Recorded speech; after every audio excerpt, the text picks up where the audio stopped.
This is WWE Superstar Big Show here, giving you some solid advice. You want to know what's going on? Listen, watch, pay attention to the headlock. That's going to give you all you need to know.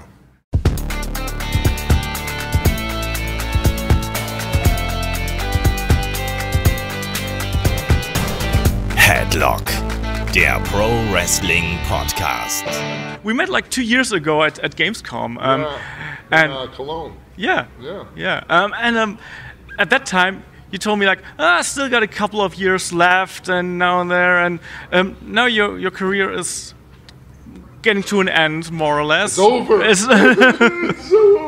There's a light at the end of the tunnel. It's a train. I'm good.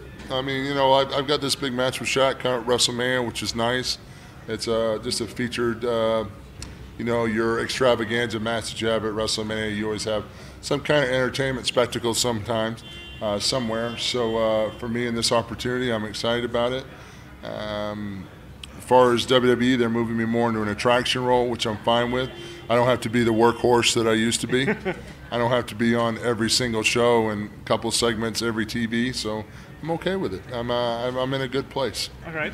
Would you feel some kind of nostalgia looking forward to this? It's like, so much time has passed so fast. Yeah, it has gone by in a blink of an eye, but I've had a very, very fortunate career. Some of the greatest superstars that have ever been in this business I've had a chance to work with and know and meet and become friends with. So I have zero regrets in my career. I'm very thankful for everyone that I got to work with.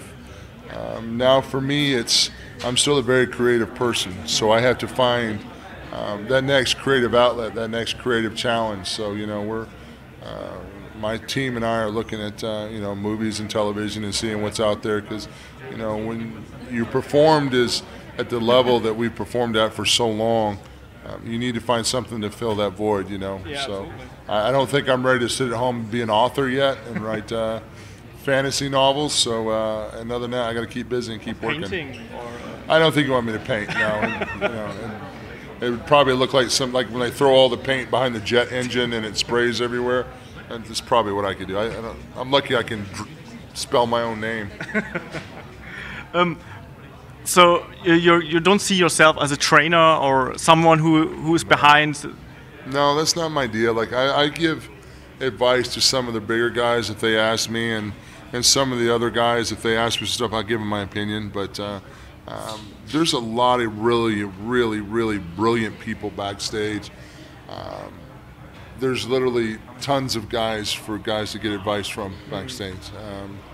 For me, maybe doing color commentating might be something I want to do. All right. Because I could have some fun with that on air and help get the talent over through color commentating and helping them that way. But as far as training, that's not really my deal. I don't think so.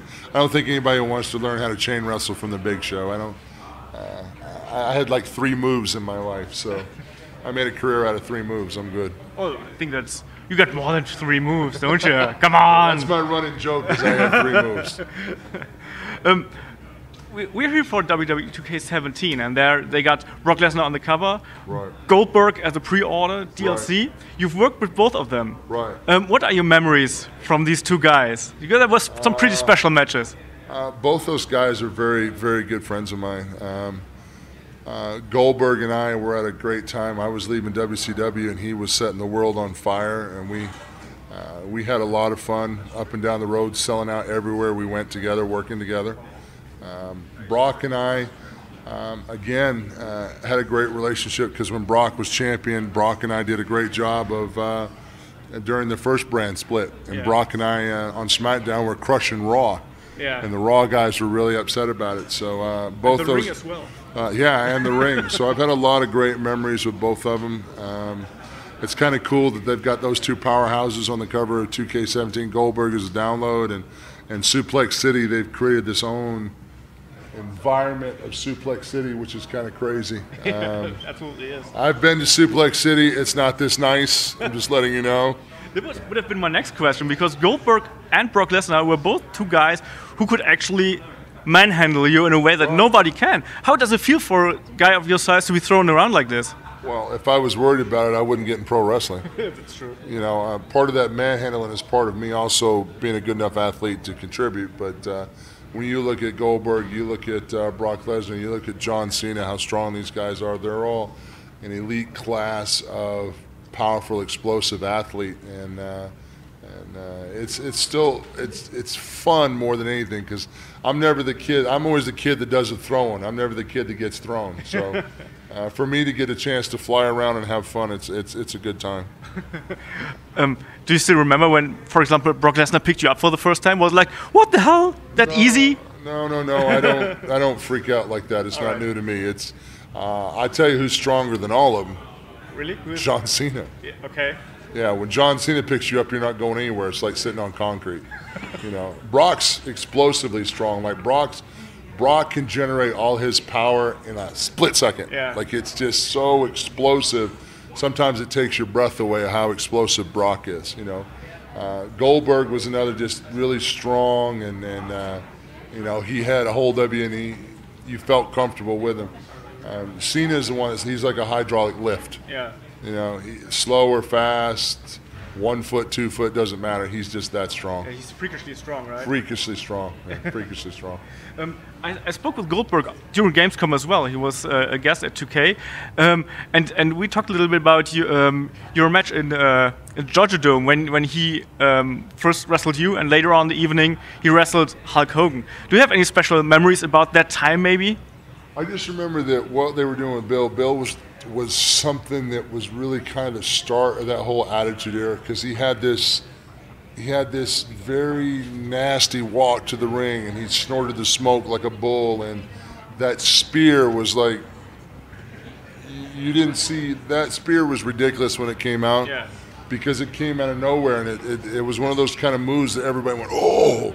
And when you're in the Georgia Dome and it's full, and you know you got 40,000 people, 50,000 people, given that kind of reaction, it's very memorable. And then to him be able to pick us up and hold us for the suplex and have that kind of strong base, you know, because that was so impressive then, and it kind of started a lot of that Attitude Era, because Goldberg did come out with attitude. Stone Cold Steve Austin had attitude. That was the Attitude Era, and you saw guys that went from the bubblegum, neon colors, you know, good guys that had attitude. Yeah. So it was a very big changing part of the business, and Goldberg was right at the pinnacle of it. Do you sometimes miss this time? The Attitude Era? Yeah, or this whole changing era? You can't live in the past. I mean, you know, it was a great time to experience it, but I've never been a yesterday kind of guy. Yeah. I'm always, what am I doing today? What am I doing tomorrow? So I love the Attitude Era when I was in it. It was fun.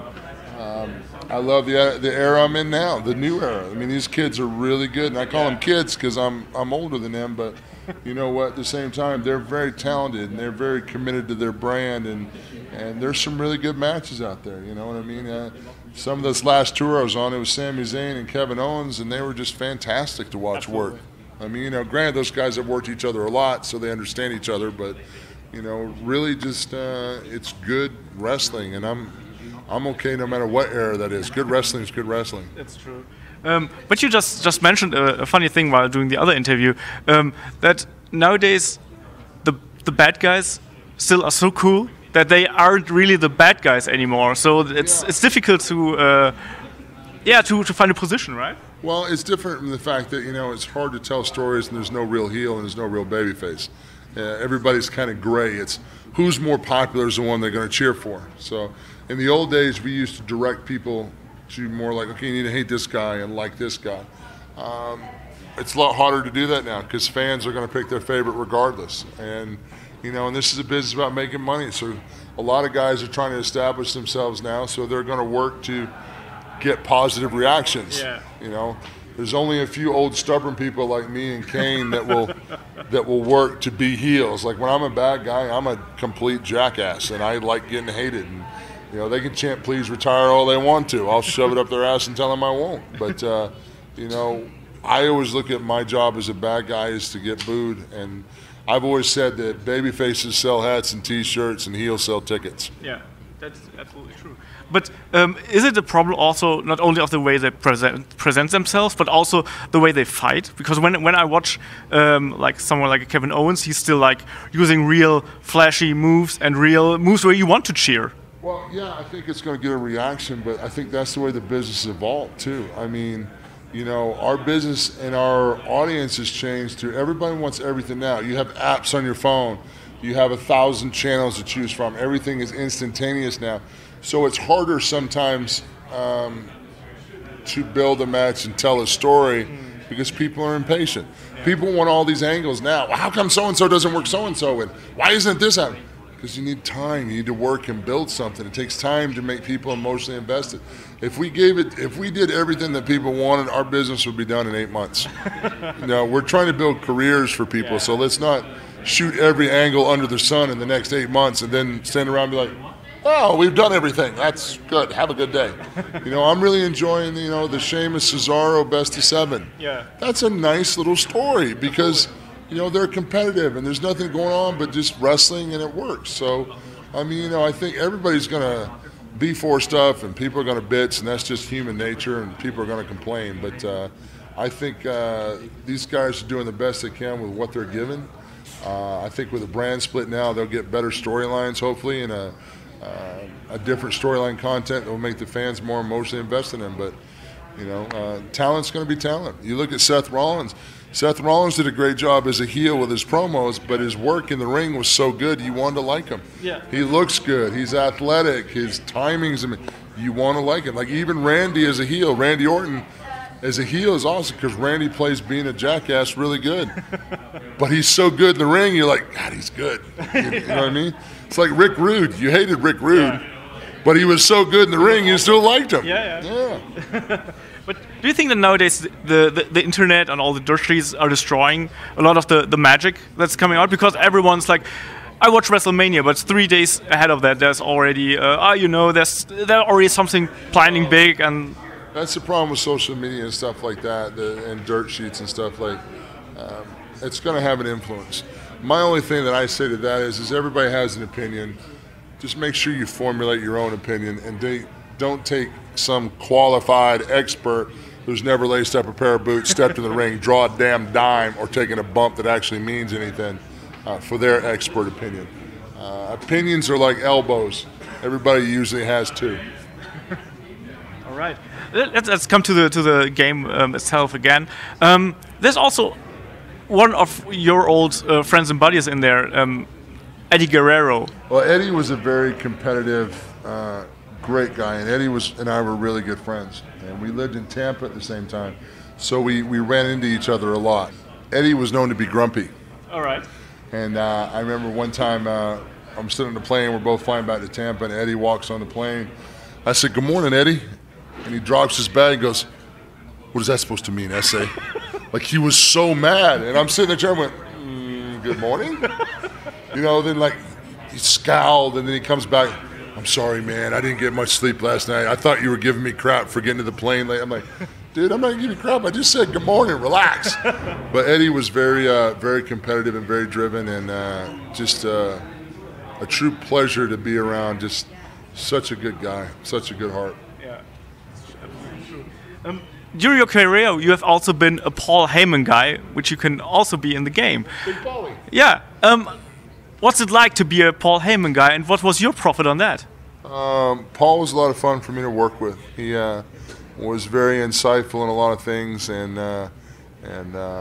we had a lot of fun together riding up and down the road. I don't think I've laughed with anyone in my life as much as I have with Paul Heyman. All right. There's just so many little thousands of stories that Paul will someday write a book and maybe he'll put them in there. But literally, I have gotten out of 4-hour car rides with my stomach hurting from laughing the entire time. He's got another guy that's known so many people and done so many crazy, outlandish things that we would literally get in the car and giggle like two kids for 3 hours.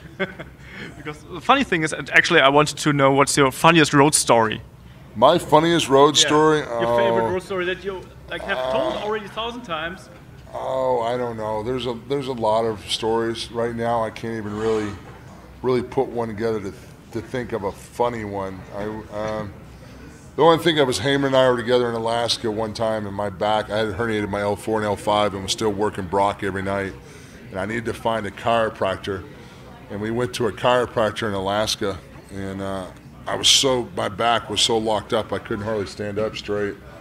And it's beautiful Alaska weather and snow and crisp, clean air. And it's a Saturday afternoon in a little open shopping mall, and I go in, this guy really adjusts me and he cracks my back and does a great job of aligning me, but I hadn't gone to the bathroom in like 4 days because my spine was locked up so bad, you know, that I went outside because right away I had to pass gas, and I didn't want to do it in this guy's office.